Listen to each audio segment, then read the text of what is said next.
Hi. Hi, I'm Ashley, also Mom, as you heard.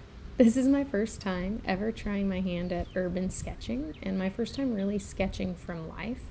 So I just set up my camera and I went for it. And I tried not to think too much about what I was doing. I've watched other people kind of demo and do some tutorials on urban sketching on YouTube. My favorite is Taria. She has a YouTube channel, I think it's called Sketchy Adventures, but I'll link her channel in the description below. So, one tip that she said is to start with something that's kind of prominent in the foreground so that you get a sense of the perspective and the size and have kind of a reference to compare everything else to. So that's what I did, and from there I just worked my way out. So, what's the best tip you've heard when it comes to sketching from life? Let me know in the comments because I'm working on this journey and I'd really love to hear all the tips, please. So, basically, I'm sketching at the playground while watching my kids play, and so this is the playground equipment. And that's pretty hard to tell at this point because it's just a few lines, but that's going to be the monkey bars. So, it'll get there. So I knew that I did want it to be this two space. Ugh, it's hard to say. I knew I wanted it to be a 2-page spread. So that's why I started in the middle with that big kind of prominent foreground pole that supported kind of the cover of the playground, which you can't see, but that's what that pole was. And then as I was going, the perspective, especially the monkey bars, that perspective got tricky.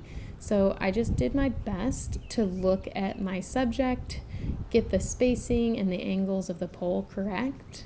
And I held up my pencil to kind of figure out the angles a little bit better. On a completely different note, can you hear those birds in the background? This playground was super peaceful. There was some minor traffic noise in the neighborhood and then some planes going overhead every once in a while, which I actually kind of enjoy the sound of. And those birds just chirping away. And my husband and kids were playing together, and my husband basically just let me keep drawing for about 25 minutes. So that was really nice too, that I could just kind of sit here in the shade and draw. This playground was also really shady, lots of trees, so that was awesome. So I'll speed up some parts of the sketch, and others I'll keep kind of at normal speed just to kind of help shorten the video a little bit. But like I said, for context, this sketch, the drawing pencil part, took me a little bit less than 25 minutes to paint to draw, sorry. And then the painting part of it, which I did later, took about 40 minutes, and that included drying time and stuff. So a bit over an hour for this sketch total, and that was also with some interruptions from the kiddos, of course. So the kids are definitely interested in what I'm doing here. They've seen me draw before, but never really like this from life. It's been at home and just sitting and looking at a picture, basically. So they're a little bit interested in it. And then Brookie, the little one, got a little bit frustrated that I wasn't playing with her, but don't worry, I played with them a bunch after I was done. I pushed them on the swings for what felt like forever, because it always feels like forever. And the swings weren't shaded here either. The rest of the playground set was shaded, but not those swings, so it was kind of warm. But throughout the drawing, I just kind of work on being as loose as I can. I tend to get really focused on making a perfect representation of something, but that's not really what urban sketching is about. It's more about capturing the atmosphere of a space and in kind of a moment in time, and it's just what sticks out to you as being important. For that reason, I probably should have tried to loosely kind of sketch or add my kids and husband into this drawing just to really show what was going on at the time. But I was not confident in trying that at all.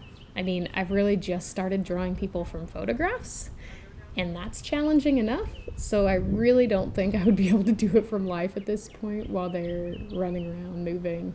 They don't really hold still. So that's something I'll have to start practicing too. I do have a friend that's a professional artist. She went to school for it, and she's an animator.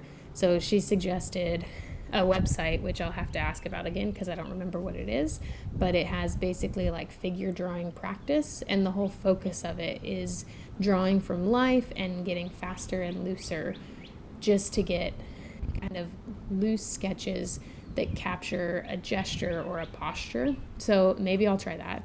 Or maybe I'll just start drawing from living, moving people, different places, and sucking at it. Because when you start something, typically you're not very good at it. It takes practice. And then just kind of figure it out. That's basically what I did with drawing portraits from photos. I wasn't good at it at all. And it's getting better. Still, I would not call myself anywhere close to being professional or accurate with those, but it's definitely getting better. But we'll see what happens. So basically, I keep adding more and more lines for all the bars, the ladders, the railings, and this actually turned out to be pretty challenging just because there are so many bars and rails. It just started to look like a bunch of intersecting lines that I really had no way of distinguishing from one another, and it was a little bit overwhelming. But I kind of pulled it together in the end.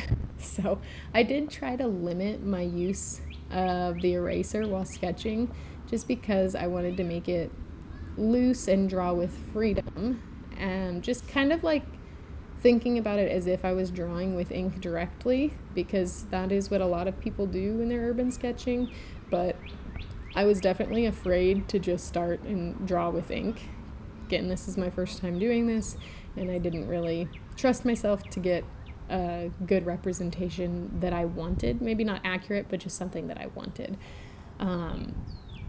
So I'll try that at some point, going in with just pen, just like I'll try sketching people from life at some point.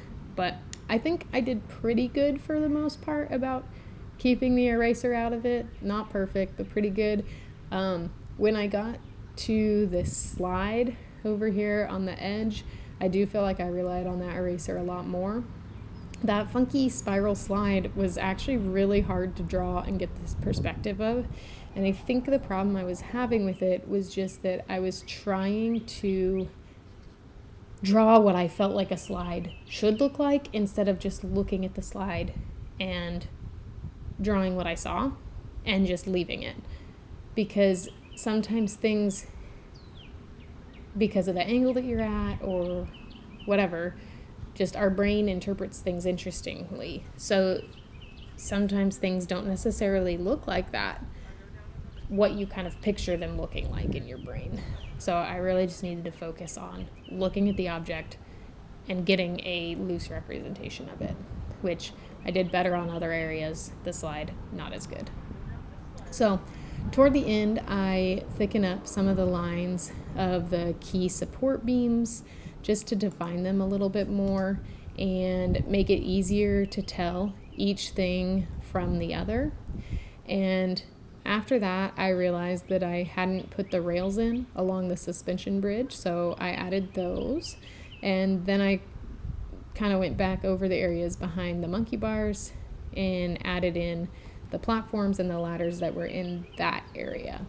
And I realized that I had drawn over the front support beam a little bit, so I did erase everything that was going through it, and that's pretty much exactly why I didn't use ink to start with, because I knew I would do something like that. So I erased that. And then just adding that last staircase. And after I was done, my daughter decided that she needed to go show it to Dad. And then it was off to go play with the kids, and especially pushing them on the swings because that's what they wanted to do, and then get to painting it later.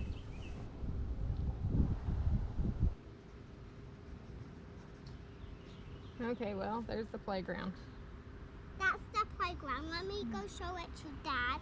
Okay. This is the playground. So I painted this actually at home, not on location, and I did this when the kids were in bed. So I started with just getting my paints set up, waking up those paints, and those materials that I'm using are all linked in the description, so if you want to know. Also, I just want to let you know that this is sped up about 2.5 times speed just to make the video not so long, but you can definitely still see what I'm doing and I talk through what I'm doing. So to begin, I just start with a light wash of color, just getting some color on the page using wet on wet technique. So I'm using that mop brush to wet the page. At first I was thinking I would go around the poles, but then I realized it doesn't really matter because that stuff's all going to be darker anyway. So basically after I wet it, I just tapped in a real watery wash of, I really think this might just be straight burnt sienna. I don't know, maybe some burnt umber mixed in, not really sure. But I'm not really worried about making it an even wash either because I liked some of the variations in the color of the ground. I think it was wood chips for the ground, so it's not all one solid color, definitely. And then off to the right side, I just kind of pulled some of that color out to help kind of fill the page some. And then tap in some more color over there, let it kind of bleed. And then when I just start tilting the sketchbook, that allows for some kind of organic, like uncontrolled bleeding just to get more texture, and especially with the excessive amount of water that I had put on the page, probably a little too much. And then I just mopped up the extra water to avoid pulling. After that, I mix up just a real bright blue color for the support beams. And I kind of started just going wet on dry, but then I realized that I wanted it to be more loose and just really fit the feeling of this loose, quick sketch. So I went ahead and wet the poles and then used wet on wet. And my goal was really to kind of let the color bleed outside the lines some and just get a very loose feel. And if it bleeds out too much, I can always go in and lift some of that paint out. So that's not really a big deal. Initially, I was a bit overwhelmed when I pulled this sketch out again and saw just all those lines. There's so many lines, and they all look kind of the same, representing the beams and the rails. But once I got started and got some of those key support beams or rails or whatever they're called painted in, that perspective of it really jumped out a little bit more, and it did make it a little bit easier. So if you're feeling overwhelmed, just start at one spot, put some color on the page, and it will help. After I finished the blue kind of support poles, I decided to mix up a bright orange. And that's just because I wanted that complementary color palette. Orange and blue are complementary colors. The playground in real life is really just a bunch of tans and kind of muted colors, but I wanted it to be more colorful, something a little bit more fun looking. And I just went with this bright contrasting orange, basically. So again, used wet on wet. Just try to tap in the color loosely. I'm really not making these lines perfect and trying to get out of wanting things to be perfect, just like the object or the picture or whatever is. It's just definitely something that is a challenge and something that's a learned skill. It seems like making something looser and less formal should be easy, but it's really not. Once I got that orange in there, I added some shadows to the blue poles and then went back to the orange and basically just kept tapping the color, dragging it around the page. And at one point, I got a little bit lost on the rails. And then I realized that I had actually forgotten to draw one of the rails in because the kind of pull-up bar in the front or in the foreground kind of made me think that I had that extra rail in the background, but it wasn't there. So I just added that with the orange. Once I got most of those rails and poles painted, then I decided to paint the bridge. And I used a really vivid blue color. I added just a tiny bit of pink to make it lean more toward purple and just to kind of set it off a little bit from all of the other blue rails. It's not super purple, but it's a slightly different shade of blue there. And behind some of those orange rails that just kind of blended in foreground to background, I decided to add a little bit of a cool gray just to show like that solid area, the little wall behind that section, and kind of set the rails off a little bit more. Just kind of adds a little bit more dimension. You can kind of tell that that gray part is going back away from us, and those rails are more like pointing at us. We're square with the rails, and then the back part's going back. For the slide, I went with orange, but leaning a little bit more toward kind of a brown. So it's a real muted orange. And that is just to add a little bit of variety and not overwhelm the sketch with orange. I didn't want also that edge of the page to be the focal point, and having such a like big mass of color right there, with that real dense slide, really could have made that feel like a focal point, and I didn't want that. So keeping it a little bit more muted, um, makes it to where our eye isn't drawn right there. It's drawn more to the center part where that really bright bridge is, and kind of that foreground rail that's real prominent. And then again, just adding more kind of grays, get a little bit more distinction between the pieces of equipment. The grays kind of under the monkey bars are like platforms to stand on, but from our perspective, because it's just basically a flat line, it could have looked like more rails or ladders. So I decided to change the color of them and make them look different to really tell that they were not the same thing. So as they dry, they become less intense, less vivid. So just added another layer to some areas, both the blues and the oranges, just to make it stand out, and added some shadows to the blue rails after it dried a little bit also, just to help create an illusion of depth, make the sketch pop off the page just a little bit more. After I deepened up some of those colors, I decided that I did want to go ahead and add a sky. Initially, I had not thought that I would want to add a sky to this. I don't know. I felt like the playground was going to be enough. But after getting all that painted, I felt like it was just kind of missing something. So I went in with just a nice blue color that it's really concentrated at first, but again, it's wet on wet, and I can kind of drag and lift some of those colors out. I am being a little bit careful here around the orange poles, just so that I don't accidentally, reactivate that color. Mixing orange and blue would make brown. Don't want to do that. So being a little bit careful around those rails.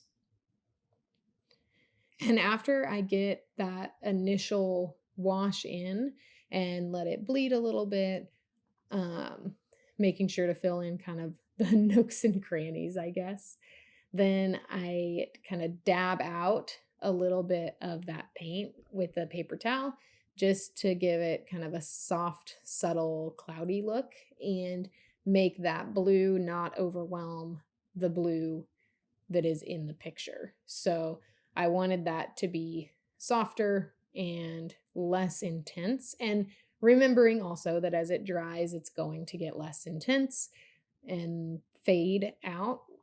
So I did that, and I was happy with the outcome. And then I went in with brush pens in different shades of gray to add more shadows. So I don't have a great feel for these yet. So I kind of just played with the different shades, starting with the lighter ones and then kind of working my way up toward the darker ones, because I was a little worried of putting too much darkness on there. But I just kind of played with it until I figured it out. This is a pack of 8, and there's 4 cool grays and 4 warm grays. And to be honest, I couldn't really give you a knowledgeable answer for when to use cool and when to use warm. I used the warm on the orange and the cool on the blue just because that made sense to me, but I'm sure there's more to it than that. And after adding those shadows with the brush pens to different areas, I decided to add some thicker lines with a fine point Sharpie. Up to this point, all the lines were just pencil, so I thought that I needed to set some off. I didn't want to just outline everything that I had already done or just completely put Sharpie over every pencil line. So I really tried to only focus on the key lines where I felt like there needed to be some more definition, or some more depth. So definitely like on the shadow side of the poles, then on any areas that still looked a little bit confusing, where I thought that I could clear some things up with even more lines. Not sure why that would clear things up, but having some thicker lines actually really does create depth. It shows that there's stuff kind of behind it.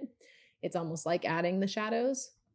So I also added just some details on the bridge just to show the sections, show a little bit of perspective. And I even tried my hand at some hashing with the Sharpie to create shadow. I've seen people do this and it really ends up looking fantastic when they do it.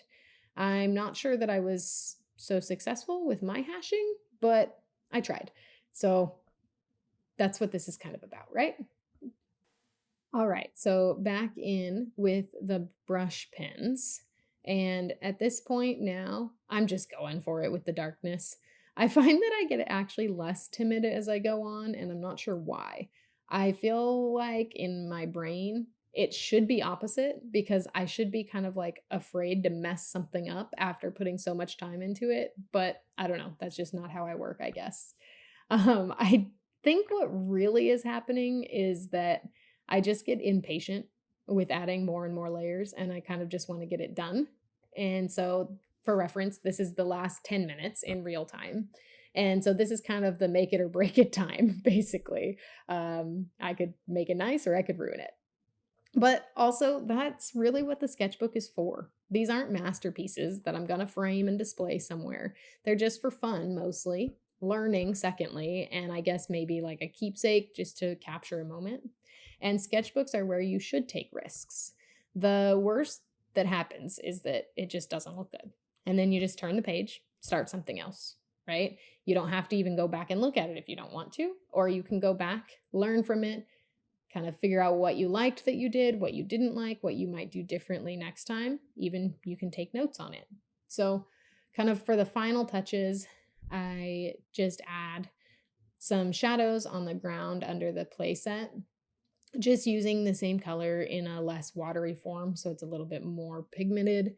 And then after doing that, just tap some away with the paper towel again, just to create some texture. Again, I think this is like a wood chip ground. So just creating texture. So I hope you enjoyed watching my first urban sketch.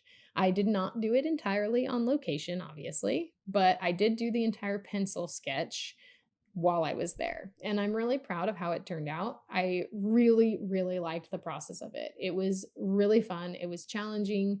And I really hope you try sketching something from life. It's, I, it's fun. I liked it. So I hope this inspires you to try it and let me know how it goes for you if you do try it. And I hope you learned something with me today. I hope you enjoyed watching this video. If you did, please like it, check out my channel. It's kind of all about my journey and progress with art as a non-artist. Thanks again.